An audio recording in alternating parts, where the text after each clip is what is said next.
going to take a good look around here. It looks fantastic today.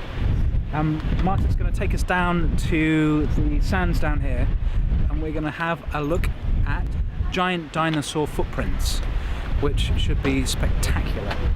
What's happening here then? Right, we've come round the chalk, you can see behind me, and we've got the base of the chalk, and these rocks this side of the island are underneath the chalk, so they're older. So these rocks are going to go back to about 125 million years old. And these are the ones that the dinosaurs walked over. And this is where we're going to try and find the dinosaur footprints. Right, okay.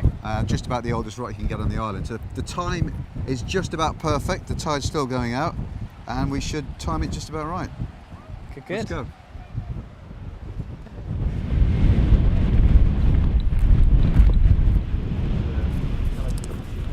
Like you say, this is a pretty clear one it's as well, not a isn't it? great idea to sunbathe immediately under the cliff, because even here we will have some regular falls. So do you know what this layer is here? We've got a whole set of clays and sands and sandstones, but they're all laid down in rivers or lagoons or ponds, Okay. so they're not marine like the chalk. They don't have ammonites in. Yeah. What is this? This is mud, is it? We're on here. It's a very soft sandstone. Wow, what's it?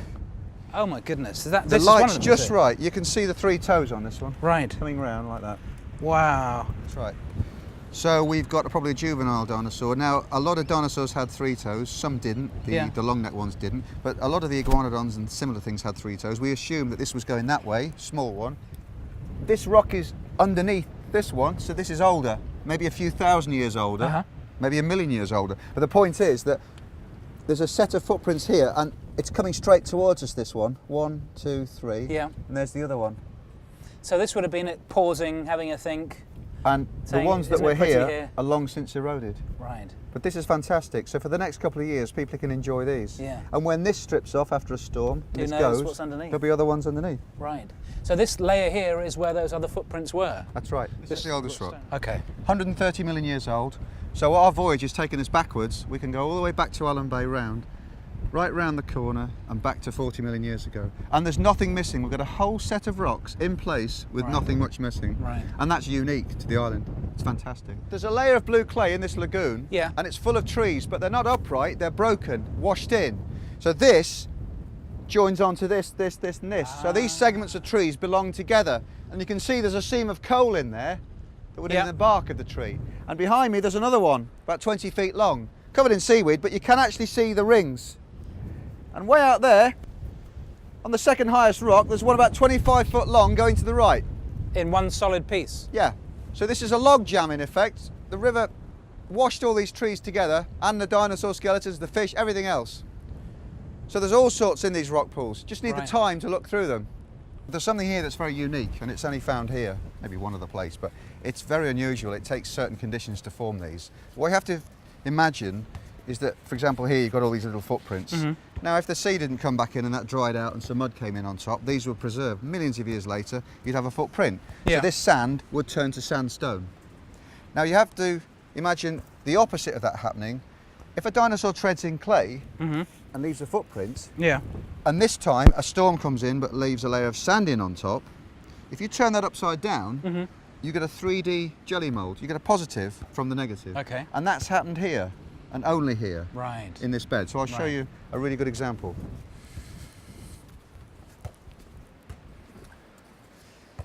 And here it is. Now. Okay. There's 3 prongs there. Yeah. So what you're looking at is the underneath of the foot that's preserved in 3D. So here's one toe, another toe, another. Now you notice 2 things. It's bigger, and the toes are thinner. Right. So possibly this is a meat-eating dinosaur. Why? Because it's leaner, or it's got thinner toes. The way the structure was. Yep. Brilliant. Cheers for that. That was really good. Great. Really enjoyed it. Yeah. Yeah. Well, it's been a bit more than afternoon, but it's been, fantastic time travel. Well, I always enjoy going down. You can never get too much to the beach. You can't have too many fossils. A few more won't hurt. I can see myself raiding the tool locker now and getting the hammer out. And okay. There you go. First thing tomorrow morning, 6 o'clock is the next low tide. Is it? I'll catch you again. Good Thanks to a see lot. you. Cheers. Right. Thanks for your time. Bye-bye. Cheers. Yeah, that's been a great day. Really starts off with wandering around the beach and picking up what just I've always seen up to that point as a few rocks. and having a smashing time, excuse the pun, with a fantastic shells discovery there. Just didn't expect to find stuff like that inside there. I don't know if that came across while we were shooting it, but really just extraordinarily, just crack a rock open and see something like that, extraordinary. And then with the needles as well, and seeing the Allen Bay stuff. And then down here, it's been really fascinating, and it's having this Martin as a tour to show us around obviously gives us an insight that we would never normally have. You can pick stuff up from books, I'm sure, but to actually have someone show you around, I mean, I know he does tours, so that might be worth considering after having watched the video, or just watch the video and go do it yourself. It's been great, fascinating, brilliant, and it's good to know that all these fantastic things are on the Isle of Wight for you. Great stuff. So, next adventure, let's go.